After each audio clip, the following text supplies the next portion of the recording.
Hello and welcome to another Project Diablo 2 video. I am Kordesh and today we're going to be doing a little bit of Sanctuary of Exile, which is a mod to Project Diablo 2. And this is a 0 to hero. So right now I lost all the footage for normal.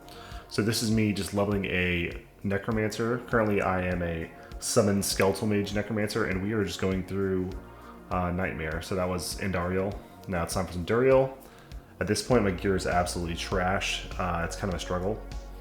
And yeah, we're kind of going through it. And the reason why I'm playing this mod is because I got really tired with how the trade site kind of is. Mainly just the lack of players, the lack of liquidity in the market, and really just got kind of frustrated with grinding the same maps over and over, trying to, you know, fully facet up my gear when it would increase my clear speed by maybe 30 seconds a map.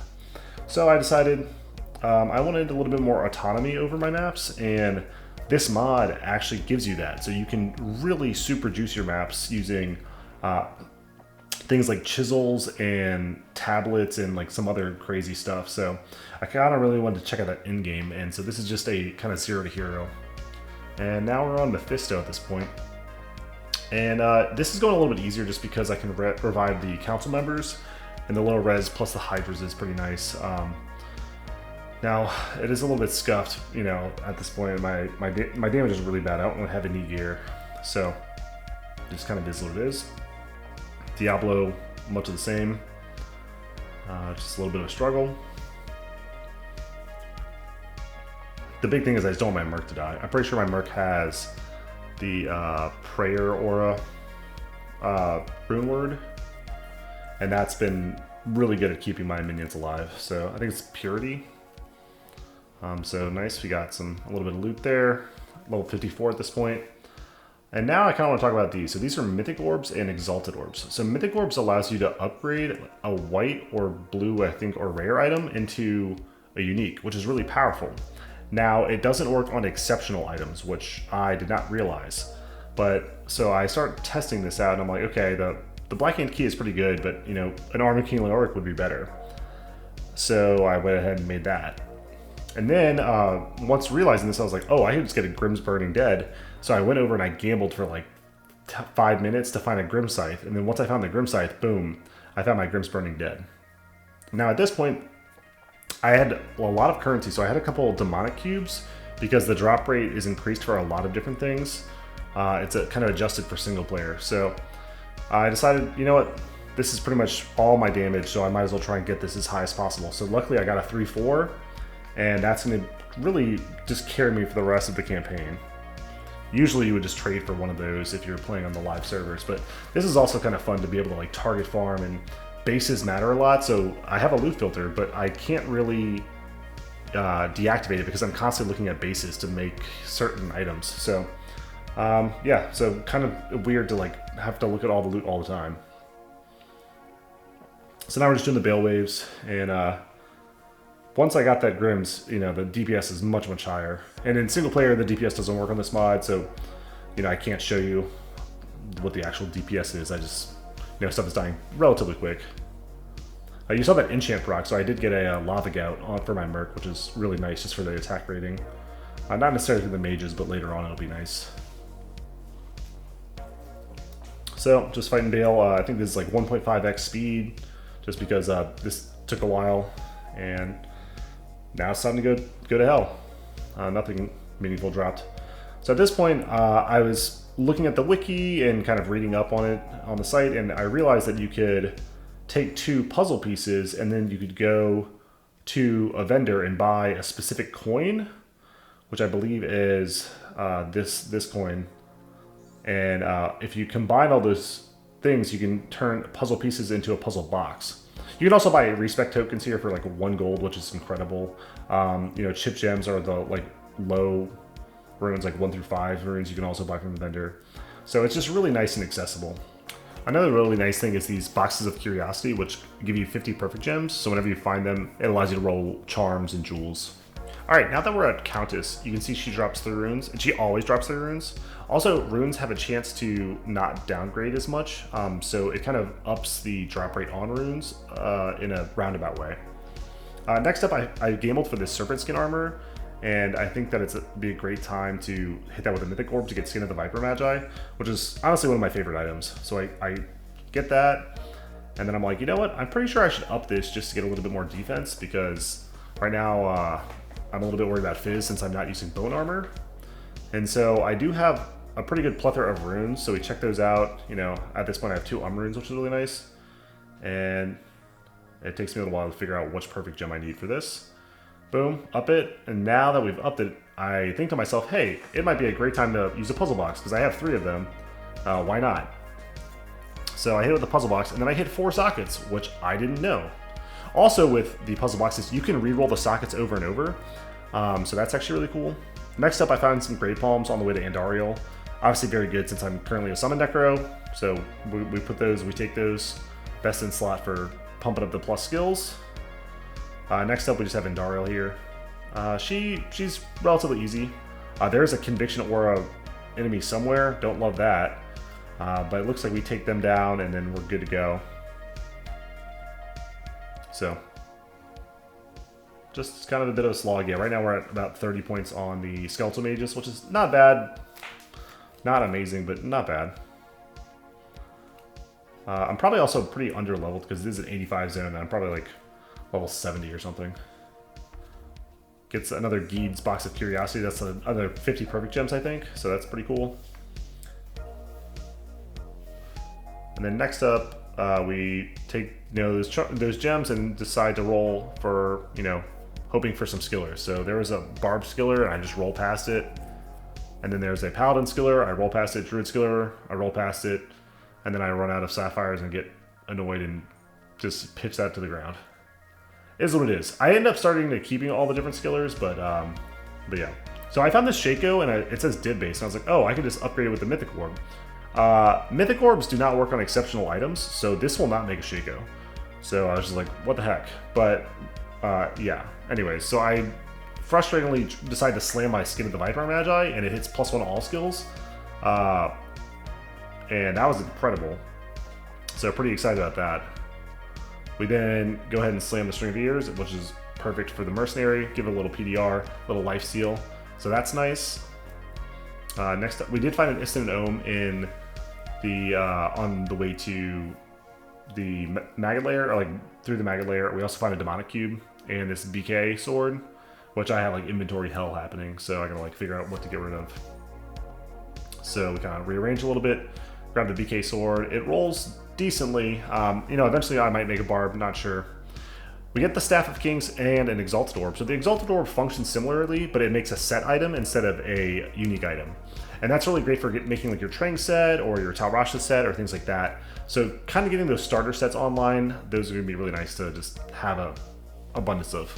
Honestly, finding the bases for a lot of the sets are more difficult than, finding the orbs. So now we're on to Duriel.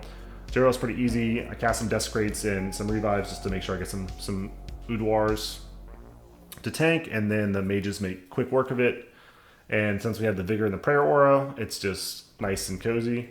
We get another Cartographer's box, which is really nice. This is garbage, but the Cartographer's box gives chisels, and chisels are a way to juice your maps, make them riskier, and give more reward. So this adds density that you can apply to the map twice, but it increases the hit points and the damage of the monsters. So it's really cool that you can like scale it up. I decided to slam a Demon Machine just for funsies, because obviously it's like a really good Act 1 Mercenary item. And then I noticed that the damage is pretty low, and I'm not sure if I want to up it yet. So I decide to slam it, and it hits FCR, and I'm like, wow, that's useless. This random ray that I have is more damage at the moment, so I'll just use that. Next up, we have Travancore, and this is always kind of a risky and scary place. We get a Demonic Cube out of it, can't complain about that. And then also what's really nice is when you kill these council members, being able to revive them to get, Hydras is really, really powerful, especially for bossing. So we kind of just go through this. We get the Khalim's Flail, make the Khalim's Will to get to Mephisto, and the rest of it's not too bad. I'm just like standing in fire. Don't mind me.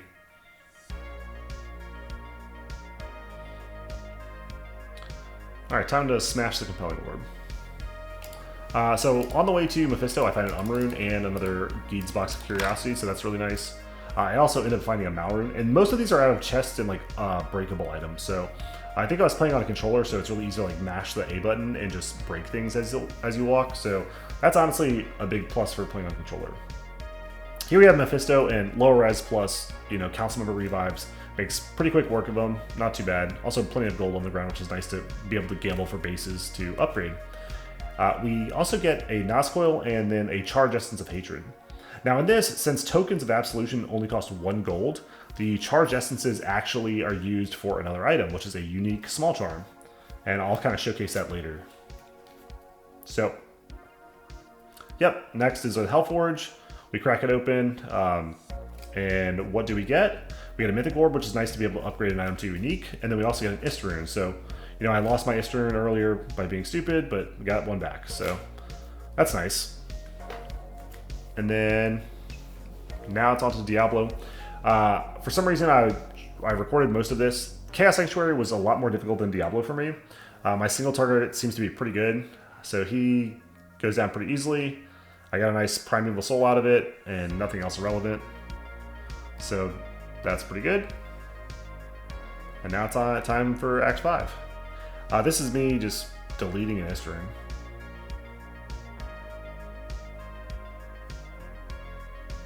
And yeah, but the idea is, I'm going to take the Skin of the Viper Magi, and you can actually take a Larzix Malice and a socketed item, and when you use the two together, it will unsocket it and keep all of the things that you had socketed, which is really nice for good jewels like facets or, you know, ED jewels or like really special jewels. But it's also nice because like you could stick runes in this item, and then if I don't really need the resistances, I could take those out and put Istarunes in or something. So it allows you to kind of like acquire wealth and then keep it and allow you to do whatever you want with it. Next up, I find this new unique shield. And this is just really cool design. So it's got FCR equal to 3% of your mana, and then Poison Mastery equal to 5%. So if you have like, let's say 1,000 mana, you would get 30 FCR and 50 Poison Mastery, which is kind of a lot. So it works really well if you're like a Bone Armor Necro that's using, you know, maybe either Desecrate or Poison Nova. Obviously, Poison Strike does not use faster cast rate; it uses attack rate, attack speed. So it's probably not relevant for Poison Strike, but still a very cool shield. Next up, we've got the Ancients.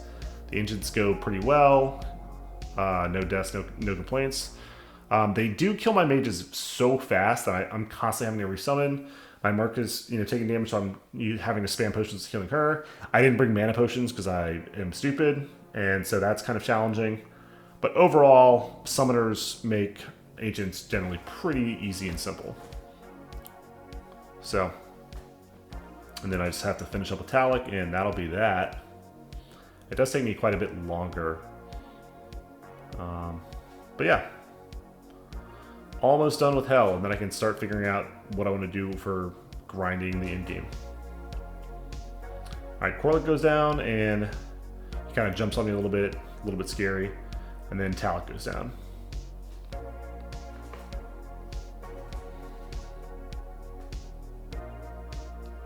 Alright, this is just a quick highlight. This had so many Gloams in it. Obviously, even right here is not that many, but there, I think I got hit by like 30 Gloams at one point, and I was just like spamming rejuves, and that's why I don't really play hardcore. I did have good lightning res. So anyway, we killed the Bell Waves. Time for Hell Bale, and really the goal is to low res and then stand in the corner. So if I do get knocked back, then I don't get like one shot. But really, you know, look at all these Hydras that are just pumping damage. So level 25 Revive and level like 30 Skeleton Mage, and he goes down. I get that Festering Essence of Destruction, which is really nice. And yeah, so now that we've beaten Hell, not too bad. Alright, next up, I'm going to show a new charm. So if you get all the essences and then keep it with a small charm, you get this Kane's Wisdom, which gives a ton of experience gain and magic find based on your character level. And this is really nice because obviously the tokens cost 1 gold, so you can respec freely whenever you want. But this allows you to kind of gain a bunch more experience, and you know, since there's no like ladder or race to 99, you know, it's nice for alts if you want to like level up faster on your alts, or you know, if you don't want to use it, you don't have to. This is just kind of showcasing the gear now. You know, nothing spectacular other than the Skin of the Viper Magi +2, but a nice 39 Naga ring. I did a a Magic Find Craft, and then if you look at my charms, it's pretty much all just resistances or FHR or gold or run speed, things like that. Nothing spectacular, and that's pretty much it. So I have, this is what the Merc has, Tal Rasha's Purity, some random resistances. These are pretty good bolts. 53 ED is nice. War Traveler is great, Streaver's is great, Lava God is great. So I hope you enjoyed my journey of Zero to Hero Part 1 in Sanctuary of Exile, and I'll see you next time.